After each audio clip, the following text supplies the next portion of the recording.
Welcome to the HC Insider Podcast, a podcast dedicated to the commodities sector and the people within it. I'm your host, Paul Chapman. Today we're talking to entrepreneur, author, investor, and legendary natural gas trader Bill Perkins on what it takes to survive and thrive trading in the energy markets.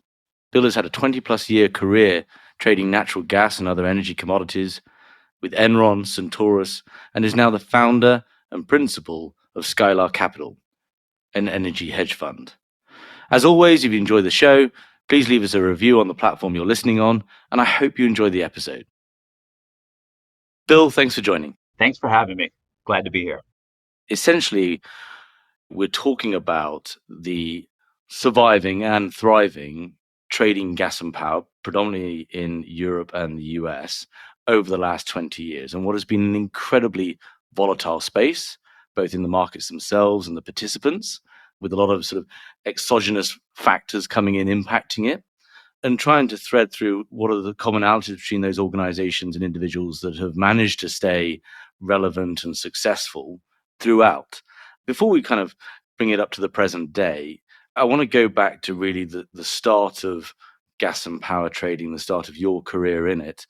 Could you set the scene? What, in those very early days, what were the markets like, and what were the organizations and the structures behind them that was starting to trade gas and power?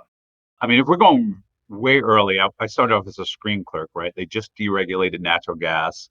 The New York Mercantile Exchange started to open up a futures contract. It was mainly a heavy end user pipeline gas marketer market, a lot of bilateral trades. So it was people just offloading hedges from small producers, aggregating producers, and now using the futures markets where speculators were coming in, acting as risk warehousers to balance the market. When I finally got onto a desk in Houston around 1995, it was still pretty much the same. It was Wild West. People, when you have a new commodity, not as much liquidity as you would think would be needed, a growing market, growing supply, growing demand, and mismatches along the way. What was the status quo might have been baked into the psychology of some of the people that got into the trading market, but it was about to get much wilder because it was deregulated. So you had these inefficient markets, and you kind of had the existing pool of talent was very physical, very focused on the actual sort of moving the molecules and longer term deals. You, yourself, and others, the market had to draw new expertise, particularly around the derivatives piece, to start to capture the opportunity. Can you talk a little bit about that? Like, where did those first traders come from? Yeah, so Enron was one of the largest, what I call suckers of talent across the country, of just bringing in smart people and bring them into this space of energy and deregulation and kind of bringing in traders to provide liquidity, to price exotic structures for people, et cetera. And all the other firms, the Dynagy's, the El Pasos, the pipeline operators, they were like, oh, we need this expertise. So there was this huge talent drain out of New York and possibly Chicago, and then also out of the business schools, but particularly New York, of bringing brokers and traders to Houston. And when I first got here, there was like a little New York City here of people who had been recruited out of college, recruited from brokerage shops to handle the brokering, and traders being recruited to manage these new products that were available to these physical shops. And so it was an exciting time because natural gas was a product that I believed in. I saw the efficiency aspect of using it in power plants. I knew that the demand would grow and that there would be a lot of opportunities in a growing field. So what did it take then? I mean, all trading is obviously having an informational edge, a capability edge. And what did it take then? Enron, obviously one of the most successful teams, and that alum, including yourself, have gone on to do great things. But what did it take then? What was the edge that enabled organizations to win in that environment? An insatiable curiosity and a willingness to learn, because there was always something new to learn. The market was growing and changing. This was new to everybody. Things were happening that were new to everybody. And also the standard trader things like rational, calm, cool head under fire, the ability to not lose your wits and think things through rationally. and understand kind of where you were in the cycle about liquidity and what's available, right? This wasn't treasury bills, right? This was niche market and energy, right? That has periods of extreme scarcity and periods of extreme oversupply. And so tying that all together, it took focus and willingness to learn. I guess there's always been this, the narrative of this conversation will be about gaining an informational edge and then competitors catching up, and actually the frequency of that turnaround is only increasing. But back then, it wasn't a transparent market in terms of information for traders. So what teams, how did you go about getting information that enabled you to put the position, build the fundamental view of the markets that you had? You had a team and you studied yourself what information, what pipelines, what infrastructure was going in, what happened historically, what demand responses. Certain shops had edges with marketers, right? They're in the streets. They know what's going on, right? They know what their customers are thinking. They have a very good sample size in NAS. But I want to go back a little bit. I think there are some markets where the difference between the average person and say the professional is very slim, right? So professionals have to really fight for this edge. In natural gas trading in the beginning days, there weren't enough risk warehousers for the hedgers, right? Both ways. So we didn't really compete against each other for the amount of capital or the amount of risk we could put on the books. It was never big enough, right, to satisfy the market. We were never competing over trades. So the real thing you needed to do is be better than the average, right? And the average was heavily weighted towards hedgers. And so it was a lot easier to gather information to say, okay, I'm going to buy this strip, or I'm going to be long here, or I'm going to be long this vol, and I'm going to take on these hedges that are finding their way to me through the market, or be short finding its way to me through the market, building out your models and your fundamental desk. I would think like trading currencies would be like hyper difficult, right? To have an Yeah. understanding of a predictive value. But in the early days of natural gas, like you're a producer and it's deregulated and prices are X and you're going to make a 30% IRR, you're selling, right? So like it's not, your job isn't that hard when your customers are like, listen, I don't care. I want to go golfing and collect my money. Not exactly to that extreme, but they're saying I want to hedge, right? And you're basically saying, okay, where do I feel comfortable warehousing this risk where the market's going to clear in the future?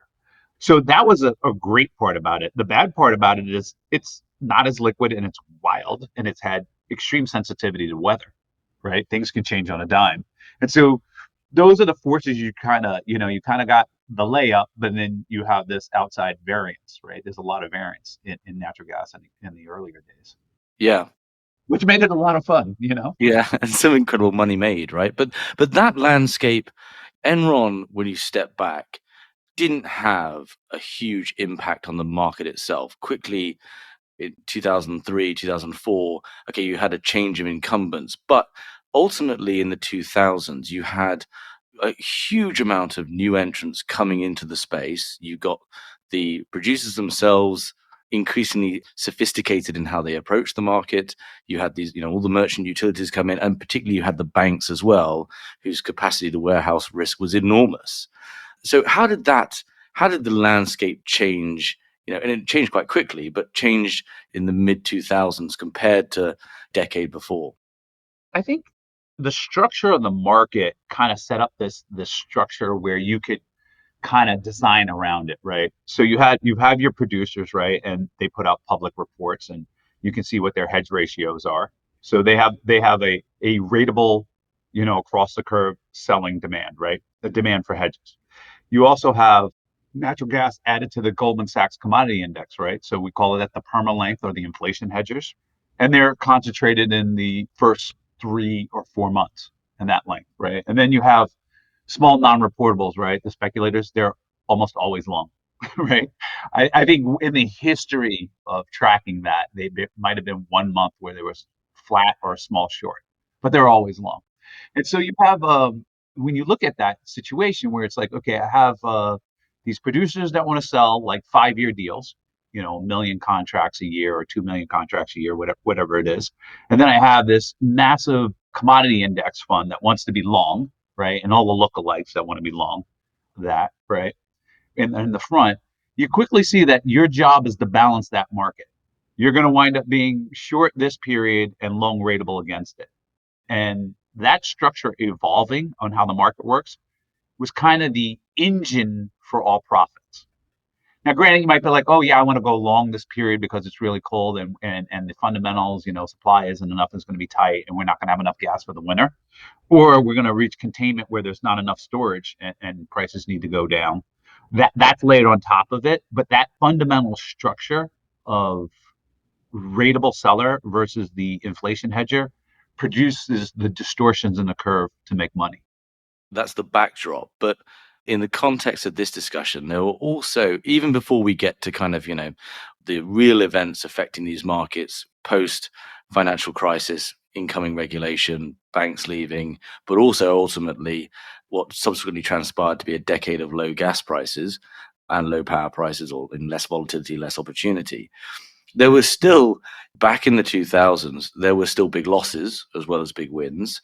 And there were those organizations that absolutely thrived in that environment, Centaurus, for example, and others that didn't. What was it? Can you divine for us what enabled organizations, depending on what sort of goals they had in the markets, to have that, whatever it is, that winning edge, that 2 to 5% they have that meant that they won, that others didn't?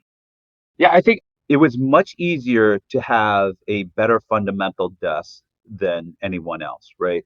Nowadays you can subscribe to services that only you had back then, right? Complete breakdown. Back in the day in natural gas, there was the Pyras of the world, right? And they'd have their view and analysis, and they'd be missing some things that you were looking at and you would have, but you always want to get what the market is thinking as well. But those services grew. There's a Ventec now, and there's a lot more information. Let's say a fundamental desk, an outsourced fundamental desk by subscription is kind of out there.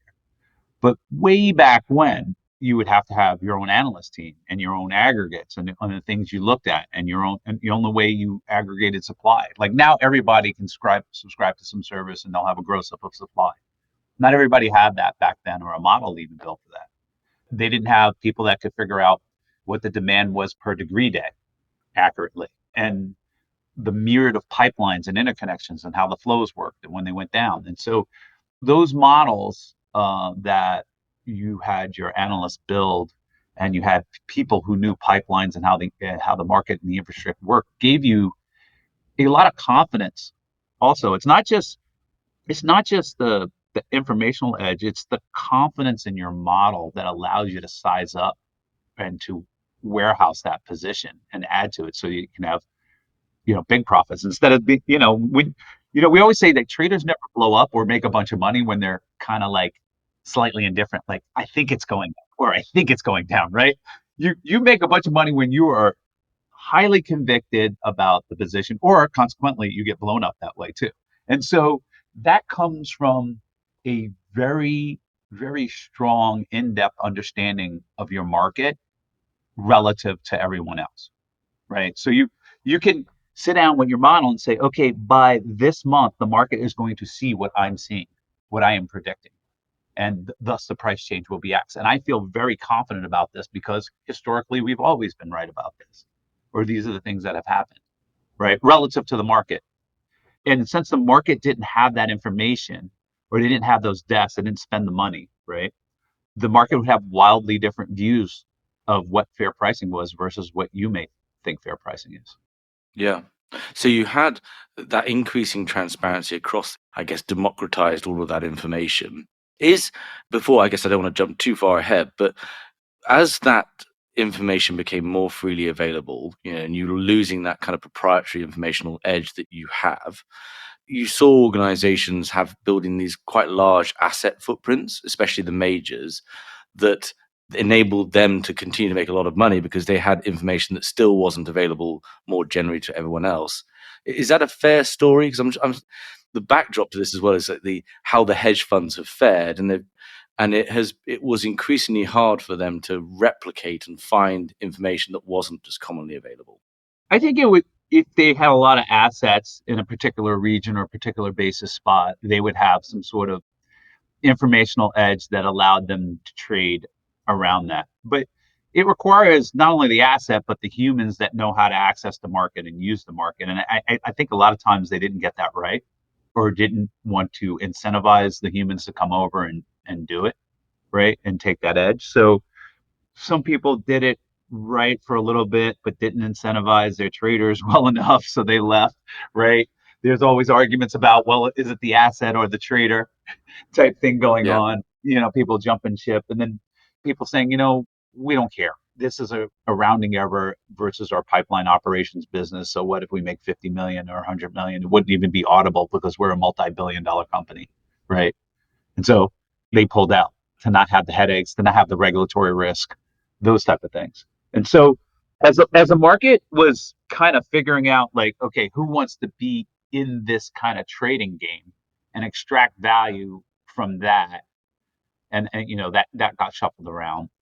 We saw a drain of funds doing that, right? We saw a consolidation of companies anyway, and then we saw people like, we don't want to do this, we don't care, we'll pay away the market edge to whoever, the bank or the market, and we'll just plug and do what we do best. Yeah. What was the driver behind that? So you had, and just take a moment to describe it. So you had, like, let's pick a year, right? 2008. You had multiple gas and power trading desks here in North America, also in Europe. They'd be quite heavily staffed, right? So you'd have in each region a couple of term traders, a couple of cash traders, mid-marketers, and you'd have your fundamental analysts and some quants replicated in each region. So you'd have these 50-person gas desks, right? Whether it was at a bank or in a merchant utility. But cycle forwards to 2014, let's say, and the number of organizations trading, as you say, has shrunk dramatically. Banks, merchant utilities, all have pulled out, or many have pulled out or scaled down, taken risk off. And the desks themselves, your natural gas desk of 2016 was typically a term trader who could also trade cash, maybe two of them covering multiple regions, and maybe an operator or something, right? And it was largely housed in one or two in privately owned trading houses. And the landscape was changed dramatically. The number of hedge funds that exited, either through significant losses or just insignificant returns, it was a dramatic shift. What was behind that, do you think? And what was the narrative there? Yeah, I think there's two sides, right? There's the companies, just because I have a bunch of pipeline assets doesn't mean that I'm able to convert that information into money. And it's expensive to have those big desks, right? Some of them went bankrupt or got consolidated, and they were like, we're not in this business. We're in the business of getting minerals out of the ground efficiently from a strategic standpoint. And it's a regulatory nightmare. And the regulations got worse and worse over time. They just seem to, things that would be like a fine, like a mistake, a fine, now are in jailable offenses. And a lot of people are like, okay, we're out of this, right? we have more headline risk than money we can make trading. And for the individuals as well, right? It's, even if to just be named or associated was devastating to your career, irrespective of the eventual outcome. And as you say, the fines were tremendous and daily. And I know there's plenty of discussion about regulated the energy markets are compared to some other markets, right? But significant risk for organizations and the people. Yeah, I mean, my opinion is it's crazy. I mean, you fund these things and they're going to look for problems and fines, et cetera. And it's just, it changed the risk for some of these, shops, the risk reward equation significantly, right? It's not only can I lose money, but can I make a mistake on a position when limits go in effect and like go to jail? This is, it just got kind of crazy, right? And so we also had a lot of shops that felt like, okay, I'm a bright guy. I have an analyst.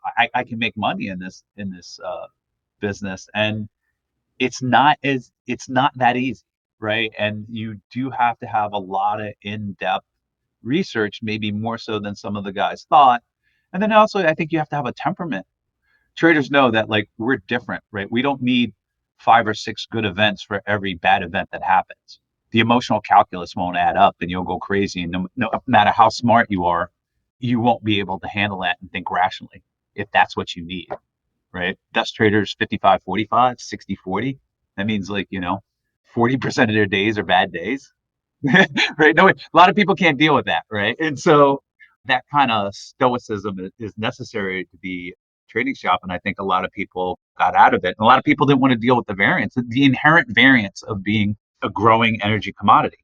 And so the regulations, the consolidations, the bankruptcies, et cetera. And we just kind of saw, kind of this mixed return in energy where the pension funds and the investors and the people who actually, the LPs that put capital into this business, just, it became a pariah. Everybody went into equities, right? Everybody's like, stocks only go up. Why am I messing around here in Yeah. commodities, right? And so the capital available to put at risk just shrunk drastically. Like the hardest thing to do is go raise money for a discretionary commodity fund here in natural gas. Maybe not so much right now, but yeah, certainly Yeah, back in 2013, right? yeah, and you would think there would be more of an allocation there is for that product, and the guys in the fund-to-fund businesses, the cycle is turning, they're coming back, et cetera. But essentially, there's this weird dynamic where the market was growing from, like, I don't know, 50, 60 BCF a day market to a 96 BCF a day market here in North America, while the risk capital was shrinking. And so you had this scenario where it's like, wow, liquidity is actually drying up when the market is actually demanding more liquidity. Yeah. So you had regulation, you had headline blow ups and so forth, or whatever it might be, that also, and other pressures coming from outside the market where organizations were getting a lot of challenges as to why they were putting risk on, what are the shareholders' goals, etc. But was it fundamentally, in the wake of was shale, right? It comes along, you've got that double whammy of a far more efficient market than in the early 2000s, but you've also got gas going to $2 and basically staying there. We're just talking about gas right now. And was that a major story? And did that mean that traders, in order to sort of survive, how do they respond to that when kind of the opportunity has shrunk dramatically? I mean, I've had some of my best years in bearish markets, like betting it going down. But where the capital comes from and the investors, they generally think long, like it goes up, we make money, right? And they also get skittish. It's weird because I look at myself and other fundamental traders as insurance agents. We either insuring people from prices going up, or we're insuring people from prices going down. And when the bad event happens, it's like it's going to happen, right? There's a lot of exogenous events, and particularly the weather, right? In the winter, changes in weather, that's the biggest fundamental in our market. You're going to get hurt. But nobody pulls out of the insurance company when the hurricane hits, right? They're like, oh, risk premium is going to go up next year, so let's pile back into the insurance company, right? Because then, bid ask open up, people make a little bit more money to make up for what's going on. But here, said hedge fund has a bad year, et cetera, people just want to get out. They're like, money can't be made in this space. It's too volatile. I don't want to be in it, et cetera. And I'm like, well, we're insurance agents. This is what happens. So I think there's some of that going on. Like the space becomes a pariah, like that people can't consistently make money. And I think it's also the thinking of investors is very path dependent. Yeah. Right. Very path dependent. You can have 20 good years and 2 bad, but those 2 bad years better not be in the beginning, or you're done. Or anywhere Yeah. to be, right? Like, and so like that's just kind of the name of the game. And so when you have that, right, they're probably the greatest trader in natural gas. We don't know because they got their 2 bad years or 1 bad year where it was in the beginning and they got wiped out. Their investors pulled out, people lost confidence. They may even lost confidence because they, had people asking them a bunch of questions and they left. Yeah. But I mean, I kind of want to emphasize the point, right? Like 2012, 20, 30, 40 hedge funds dedicated to the gas and power markets. Today, a handful. I completely there's sort of the unknown part of this, which is it does ultimately come down to the traders themselves, skill and attributes, right? And I think that the vast majority of traders are best suited to sitting in a system optimization. There's very few individuals, obviously yourself included, who actually are considered just phenomenal traders. And it just so happened that you got into natural gas. Maybe today you'd have been in cryptos or whatever it might be, right? Maybe not. But, there's kind of that je ne sais quoi of the brilliant trader. They have that risk tolerance. They have that detail orientation, but it's just so striking of that, the shrinkage there. Is there anything that you can? Yeah, I think there's just, I mean, I don't have like a bunch of data on this, but this is the thing I've noticed. I've met a lot of bright people who were traders, super smart, right? That were trading or in shops, but they weren't traders, right? Professors can't be traders. If trading was who was the smartest, there would be guys from MIT and Stanford and professors, et cetera, coming down here and doing all the trading, but they're not. It takes more than that. And I think people not just being smart, but curious and open and willing to balance out ideas and willing to handle the stress and willing to handle the variance. There's a lot more that goes into it. The strongest guy is not necessarily the best boxer. He's not going to win the boxing match, right? And so I think, there's this exuberance of we got these bright guys and we got this X, Y, and Z, et cetera, and they weren't traders. They were probably should have been analysts. And then you also have just some people who were just unlucky. The path dependency wiped them out, right? And then once you get caught, knocked out in early on, right? And let's say in your first 5 years, for whatever reason, it's really hard to raise capital again. Yeah. It happened to, let's just say half the guys got it wrong or a third of the guys got it wrong. Well, they're just not coming back. And their investors also feel kind of like, do I really even want to be in this space? Is the next guy I put the money in do I want to give him the money? And there was just, they're looking at the totality of where they can put their money. And they're like, we're out. We're out of natural gas. We're just out. Like, what? I can just buy Amazon and whatever. Like, why am I, I got the Fed backing me up all the way. I can make this return. I can lever up here. I can print.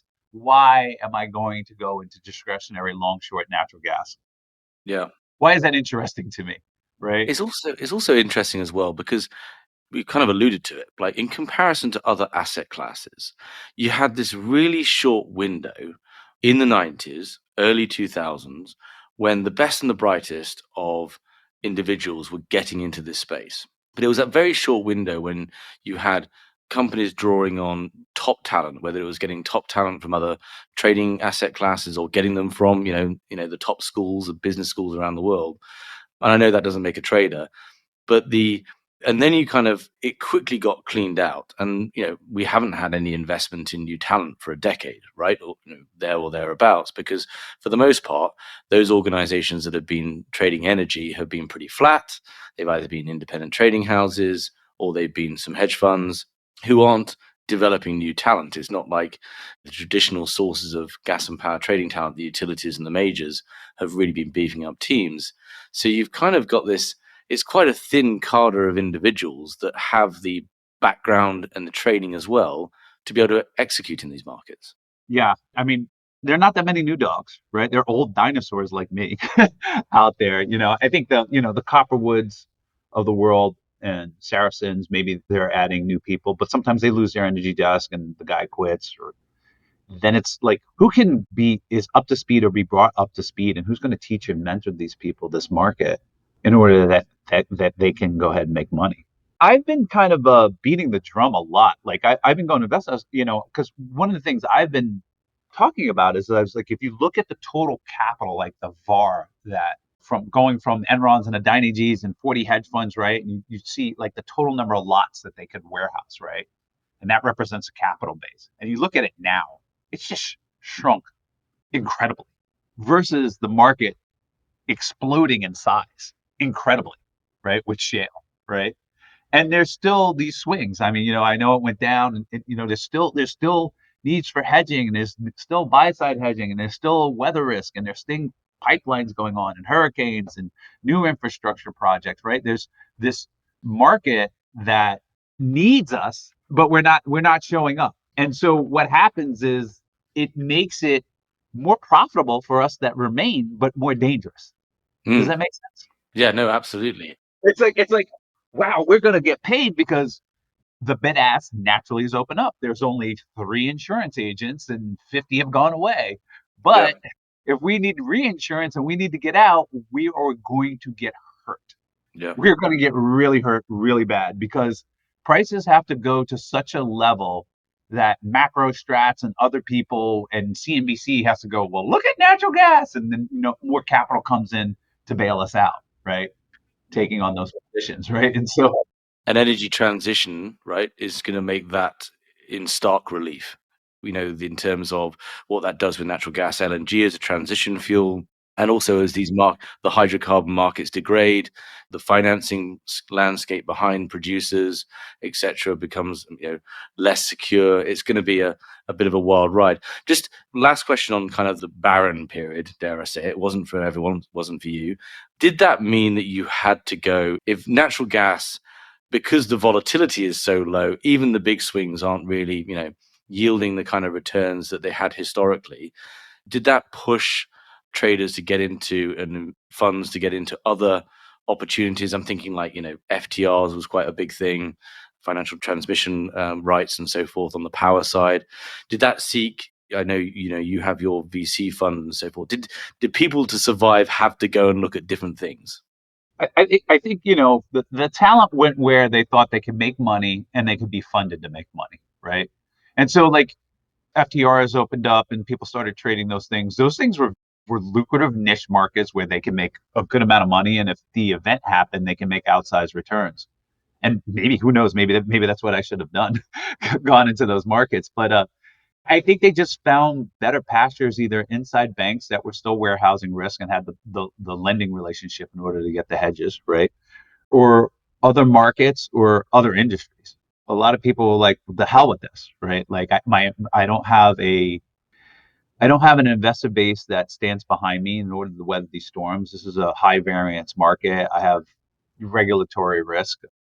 Every trader is like, after the big event or whatever the move is, they're like, oh my gosh, I'm never going to make any money again. Right? Everybody has that feeling. It's a false feeling. Something always happens, right? But you do have that feeling like, I'm never going to make money again. Like there's never going to be any distortions in the curve. And there's always, a distortion that pops up. But it's a manic ride being in energy and commodities. And so talent, these are human beings that have dreams, aspirations, right? They're going to work to do something. And other markets are providing an opportunity where it's biodiesel or FTRs. They're going to go. Yeah. They're going to apply their neurons elsewhere where they think they're going to get compensated. Yeah. And now we're in a situation where there's lots of demand across the board, right? Whether it's producers having to build trading and optimization businesses to get closer to their customers and their needs in this world of energy transition, or it's just returning of volatility. So the thesis is, if I'm getting it right, you've got these markets are more in need than ever of risk management services, the insurance services you talk about. That should mean more and more opportunity.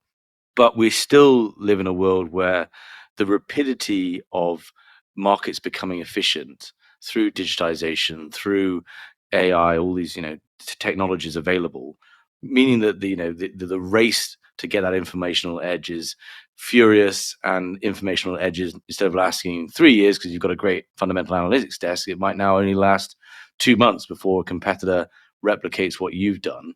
How do you keep ahead of the curve? Like what, and maybe some examples, or maybe not. How do you do that? I mean, how do you keep ahead to keep that edge? Well, I'm going to first say that I still believe that the market is not yet where I'm competing for a trade, right? The market is all you can eat right now. This market still has to it induces me to be long. I don't wake up and say I want to be long or I want to be short. The market goes to a price where it just basically forces me to be long or forces me to be short because that's my job, right? And it's distorted. And because this market has grown and grown and grown and grown, that will always happen. So I don't care if another $2 billion commodity hedge fund comes in here and says I'm going to trade natural gas, they're still going to need me at some price that's very profitable. And so, I wish I would just say, yeah, I'm super bright and that's why, I'm the best. But one of the things it's actually a model in one of my companies. Like one of the things I think every trader needs is one of the things I always say is why guess when we can know? And I have an insatiable curiosity. And, a lot of times, the thing I focus on is asking questions. Like getting the answer we can get the answer, right? Like you can get the answer. It's just a matter of how much do you want to pay to get the answer, and is it legal to get the answer, right? Like those are the two things. Like, whether it's sending a guy out in the field, taking satellite photos, getting whatever, but asking questions. If this happens, what is the result? How does the market move? And what is the probability of this event happening? And being curious so that you're looking around and asking, like, well, what if, what if, what if, what if, what if? And then never going, well, oh, we don't know that. I'm always like, why guess when we can know? And so we develop a lot of tools that help us know or do a lot less guessing than the average shop. As a matter of fact, our tools are, I sometimes question myself because some of the tools we have are pretty expensive relative to the size of our fund. As a matter of fact, I know they are. I know they are. But I have a belief that they'll pay for themselves over time. It strikes me listening to you there, and one of the most biggest challenges that over this 20-year span that we're talking is that, unlike a lot of markets, the paradigm in energy trading shifts quite rapidly, and that shift has been only increasing. And what happened in the past is not necessarily an indicator of what will happen in the future. And that ability to kind of reinvent, ask those questions, seems to be kind of like a common theme about those organizations and those individuals that are still around. And part of the backdrop to that as well is also kind of, dare I say it, kind of keeping it real, right? There was a lot of organizations in the 2000s that weren't really paying a cost of capital, that weren't really paying for the cash that they were using because they sat in banks or whatever. But can you talk to that a little? How do you not get up and kind of stay tired in your ways kind of thing? You can't be complacent. And one of the things is you just look around you, like this market is ever evolving. Like we had the shale revolution, and way back when we had one export facility, and we were like, eventually this is going to become more like crude, right? We export 3 BCF a day, now 4 BCF a day, 7 BCF a day, now, high print of 13 BCF a day in exports.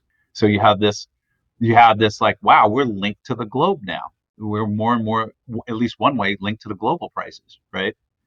We're producing, total supply, domestic supply, 96 BCF a day at the peak. Now, 93 now, whatever happened with the freeze offs lately, et cetera. But that's a massive change, right? And then you have all this infrastructure, power plants, and now power plants aren't going in, but now we're shutting off coal plants. Now we have renewable growth year over year, which before it was small, right? Like, well, what happens when it's 10 gigawatts or 20 gigawatts of renewables per year?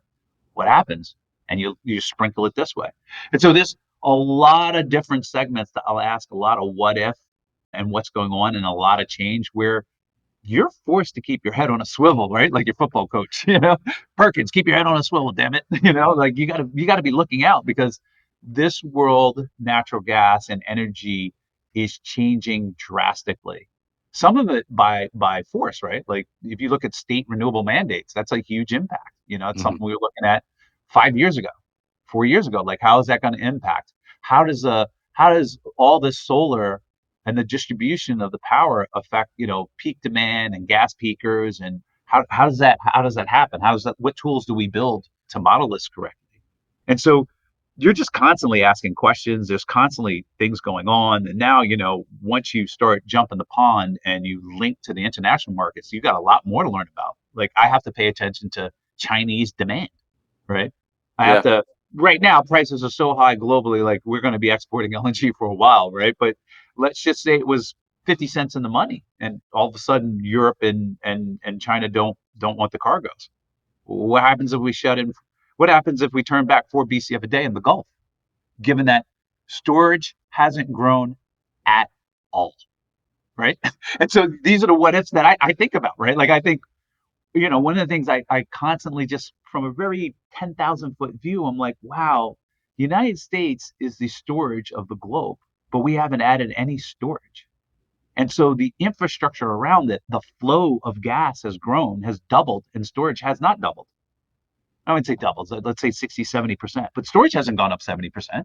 And so it's not happening now. Like a lot of the things you think about and you ask what if about, it's not now because you've thought it out and you've been thinking about it and you've been building models for it. When it gets close or when it happens, you're prepared, and you're going to situate yourself to have outsized return when that event happens. Whereas other people be caught flat-footed or just kind of watch it happening from the sidelines, or unfortunately sometimes get ran over or killed. Yeah.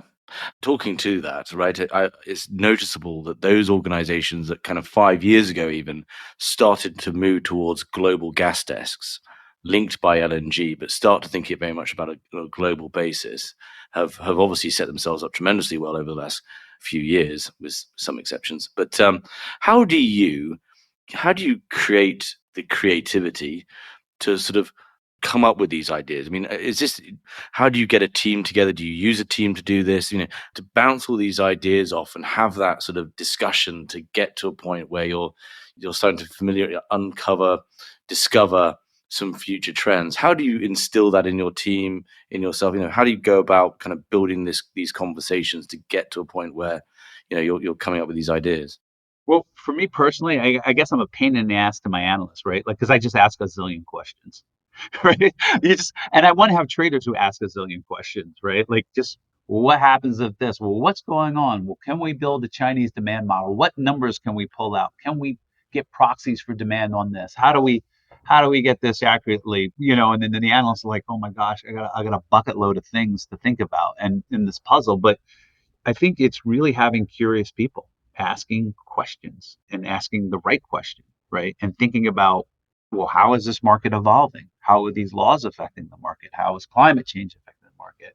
In an immediate situation, what if prices collapse here? What is that going to do here? Hey, run me a report. Hey, run me 20 scenarios of weather on TTF and tell me the probability that they'll run out of gas. Just given this weather distribution, the S&D remains constant.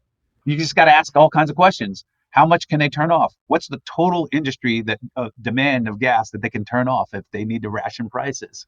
And when you start asking those questions, you get answers. And what price, right? Like what's the price of fertilizer over there? What's X, Y, and Z? You just have a zillion questions, and some of those lead to, well, this is the strike price, and this is where it'll be stable, and this is where they'll turn off, and this is where S&D, and maybe you'll get an edge in the options trade. Maybe you'll understand the asymmetry better, and you'll be more confident being short, or maybe you'll know where you're going to get long, right? And so you just have to foster an environment of curiosity, and you have to have people, traders who are curious, and the analysts that can handle the load or can dig and get the answers and scour. But to get to those questions, you have to have a backdrop of knowledge to understand what questions are relevant. Are you a voracious reader of knowing to care about Chinese fertilizer demand? How do you get to that point? Are you reading 26 hours a day?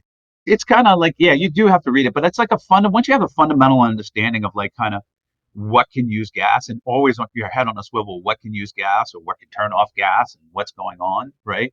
Then you just keep asking those simple questions and building up mental models in your head of what can happen and is it significant? Yeah. Is this significant or not? Or is it insignificant now, but in the future it will become significant, right? I remember one time I was like, oh, LED light bulbs. Oh, these things use a lot less power. Did some back of the envelope calculations. Wow, all the light bulbs in the United States of America. I wonder how much electricity. LED. Yeah. So we were like, can build a model. It's like, okay, this is out of it. We had the people who wrote the DOE report, because I looked at it. I started looking up, just Googling and going to the DOE, and they had this power curve of the reduction in demand for LEDs. And I was like, it's like starting in like, let's say 2018 or 2016, whatever. And I was like, that's bigger than I thought it was. That's huge. What is this number? Let's run our calculations. Then we just had the consultants. I forget their names. They came in and they built a model for us on what was the demand destruction from LEDs per year. And they had this huge complex model based on what LEDs price were, blah, blah, blah. But it was like 2.5 nukes a year starting. That's in there. You Yeah. know, it's in there. 4 nukes is like 2,500. Is a be a day. So it was like, okay. Then it accelerated. And I was like, okay, we need to measure this versus the backdrop of how many data centers are going in, use round the clock power, and storage, et cetera. Right. But these things come to you. Something will come across to you if you're curious and you're into your field, no matter what you are. I don't care if you're trading potatoes, right? Yeah. I'm gonna come across. It'll be like LEDs, and you're like, it uses power. I want to know what's happening. You'll ask questions. Yeah. until it's a dead end, right? And so if this was potatoes, you'd be like, crickets. Crickets, do they eat potatoes? You run it down until you find out whether the cricket's going to eat up the potatoes and come over here or not, right? Like, I'm just making up an example, but it's kind of that drive to fully understand and explore your world. And that's what's so fascinating about commodities, right? Because it is, I always, where does my passion for it come? It sits at the commodities are engine and the artifact of of the world, right? Like whether it's geopolitics, whether it's the environment, weather, climate, energy transition, all of these things are available any day to change the price, change the direction, and fundamentally alter the nature of commodity flows. And I do, we've got an episode coming out. It'll be out by the time listeners listening to this, with Owen Johnson on his book, The 40 Classic Crude Oil Trades. And it's amazing kind of the thread that comes through it is these individuals are just soaks of information, right? And they get, and to be a great commodity trader, you need to have the ability to get that out of individuals and get that out of reports and put up that coherent thesis. But it comes fundamentally with that innate curiosity and a recognition that everything changes on a dime. Yeah. I mean, the best traders, when I've seen the best traders or traders at their best, they are engrossed in understanding their world. That's all they think about it all the time, from 10,000 feet all the way down to, from tweezer to sledgehammer level, as I like to say. And they're just constantly understanding what's going on and plugging that and stress testing it and putting in models and going, okay, to give them a greater understanding of feel of what's happening, what's going to happen, both short term and long term, right? And continually updating that. And so that's what I think it takes. Forget energy, any commodity, right? Energy commodity, any commodity. Like when I talk Texas Power, there's some guys that like they know all the rules, all the regs, all the transmission lines, all the future regs, who's putting what, what's in the queue, etc. It's like these guys. I'm like, okay, these guys fully understand their corner of the world very well, right? In ERCOT, and they're constantly talking about it. They're obsessed with it. And those are the guys who have the outsized returns right now. Fascinating.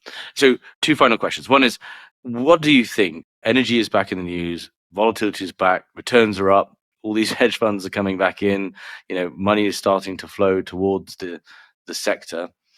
What do you think the next 5 years holds for the gas and power, gas markets, and the opportunity there? I think it's going to be the good old days. I think this is going to be the best years of energy trading in a long while, maybe ever. Mainly because of the energy transitions that are being forced upon the market, right? I'm not saying they're right or wrong. I'm just saying they're being forced. Like, yeah, they're here, they're front and center, and they're here, right? The renewable mandates, they're here. They're not going away. The CO2 mandates, they're not going here. The rise of electric vehicles, they're here. They're going to be bumping up their commodity constraints soon, right? Selling 5 million vehicles is great. What happens when you're selling 20 million vehicles a year? And that's going to have an impact on the energy markets, right? The government's making it more difficult for drilling or not. That's going to have an impact. The rise in the competition globally between natural gas and coal and global demand energy use, right? That's something that's going on. I mean, there's so many things going on, right, that are trying to get us to this promised land, right? Renewable energy, renewable cheap energy. But along the way, the infrastructure that goes in and the policies that go in, they don't go in smoothly on a nice, smooth ride. This is going to be a rocky ride with Mother Nature as one of the biggest fundamentals on top of it, right? So we're going to have a lot of fun in the next 5 years. It is just, I once sat down, I was giving a talk to someone. I said, we are in the biggest energy infrastructure change ever in the history of the United States of America. If you look at the mandates for new renewables and solar, state by state, Yeah. you've never seen anything like this ever, right? Yeah. The amount of infrastructure change that's going on globally, right? We've had Jeff Curry on, and this is trillions of dollars to completely, it's a new industrial revolution. And one, unlike we saw with digitization, where it's relatively capital light, right? It wasn't very capital intensive. This is going to be an incredibly capital intensive, technology driven transition. And yeah, established markets, as you say, are going to degrade. There's no outright winners. It's probably going to take a whole range of technologies. And it's going to be I mean, all those things add up to it being a pretty volatile and challenging, but also a lot of opportunity in the environment as well. Yeah, you have all these links and delinkages, massive infrastructure going in, massive impacts on commodity prices, massive arbitrages that will happen, open and close, and then you have Mother Nature on top of it, ready to knock us out at any moment, right? Ready to blow up your thesis in a second, right? And so it's geopolitical events, right? Like you got Russia, Ukraine situation. I mean, there's just so much happening, and this is in a rush, right? It's kind of this mandate, right? Like by 20x, we want to have this. So you have this huge up on high powers that be dictating the way this market is going to go. And sometimes they're going to get their way and sometimes they're not, but it's not going to get layered smoothly, right? It's not going to match. Supply and demand are not going to match exactly in Yeah. any commodity as these changes happen. And so massive opportunities, massive, massive, massive opportunities. Yeah. And the same story is for talent, right? There is equally has been a lack of investment in talent. Who is going to participate in this, right? It's going to be incumbent, existing people with the skill set already, many of whom are, more advanced in their careers, maybe less risk seeking than they were. And you've also got this other challenge of going right to back to the beginning of the discussion. The best place to be if you were a Yale or Harvard grad in 1997 was Enron. Whereas today, how is the industry going to attract people into this sector with the backdrop of ESG, etc., and how we're going to communicate the story that if you really want to be front and center of energy transition, this is the place to be. Yeah. It's tough because, as a small hedge fund, it's like, oh, we can disappear overnight. We're not Goldman Sachs. We're not getting bailed out, right? Or Morgan Stanley, who got bailed out, right? And trying to demonstrate them to like, this is where you want to be. This is what's going to happen. Like, look at these scenarios that pop up, right? And some of them have been building over time, right? Like, you have over in Europe, like they're shutting down nukes, putting all this intermittent energy on, and then they're like, oh, wait, we didn't invest in natural gas. We don't have the infrastructure. We don't have storage. We got problems when this scenario happens, right? And that's happening everywhere, right? Like the lofty goal is being terribly executed. It'll eventually get there, right? They're just like, well, this is the price we have to pay. Well, that price they have to pay shows up in distortions in the curve, price blows out, scarcities, and then oversupplies, right? And so it's just going to be a fun, beautiful mess over the next 5 years. Is my is my prediction. Excellent. Well, good for both our businesses. Yeah, gotta survive. You just gotta survive. Yeah. So it's been a fantastic conversation. I did want to ask because you have an incredibly rich life, dare I say it, and all the things that you do. That curiosity extends well beyond the energy markets. But you are also an author. You wrote the book "Die with Zero." Can you just give us a couple of minutes on that? I'd love to just for everyone to hear the story behind that. So, I mean, I've always had questions about like how to get the most out of my life. What's it all for? What's the money for? When do you want to be rich, right? Everybody wants to be rich young. Well, what's the reason you want to be rich young? And to try and make a long story short is that I wanted to save my own life. I wanted to optimize it so that when it was, I'm in hospice or at the end of my life, right, that I'm not regretting not living my life fully. I didn't want to accumulate a bunch of assets or capital just to accumulate a bunch of assets and capital, right? I don't want to be a rat on a wheel and not get the cheese. I'll run on the wheel, but I want to eat the cheese. And I think a lot of people have become rats on the wheel and they don't get the cheese, and time periods in their life pass them and they haven't optimized their life for fulfillment. They've optimized their life for wealth. So somehow there was this great magic trick that happened where it was like, oh, you're not optimizing your life to get the things you want.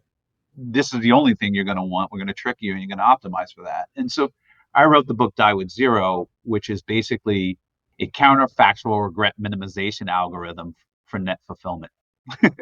Right? That's a mouthful, right? What it means is what if analysis to make sure that you don't regret your damn life. So you have zero regrets. Yeah. Right? Obviously, zero regrets is obviously the goal. We go to church. We don't stop going to church because we can't be Jesus, right? We still try and be Jesus-like or Moses-like or whatever your religion is, right? That's the goal. You don't ever perfectly get there, but I wanted to write a book that allowed me to minimize waste of my life. Yeah. There's a copy on my coffee table, and I saw the eldest kid raise an eyebrow at it. So I don't think he liked the plan. Well, it's been a really enjoyable discussion. Very much thank you for your time, and I hope that we can have you back on in a couple of years and see where we're at. 'Cause I think See if they didn't get me, right? well, and again, I think the backdrop to this, and I think the what's fascinating is there are so few organizations and individuals, more importantly, that have managed to stay relevant and stay successful over the long period, over the last 20 years, and what's been an incredibly volatile space that's only going to get more volatile. And I think one of the takeaways for all of us is that you can keep relevant by keeping curious. Yes, that is the main thing is like understand that nothing is static. Be curious enough to explore your world and just have that same curiosity as like when you first got out of college and you were learning about the underlying of your commodity, right? Like you just had to hoover in a bunch of information. Well, I think it's even getting greater, right? I think us old dogs need to up our curiosity. Yeah. Awesome. Well, thanks, Bill. Thanks again. Thank you for listening. If you enjoyed this episode and want to support the show, please give us a positive review on Apple Podcasts or Spotify. To find out more about HC Insider and Human Capital, a search firm dedicated to the commodities sector, go to www.hcinsider.global, where you'll find more original content on the commodities sector and more details on our offering as a search firm and our locations around the world. Thanks again for listening.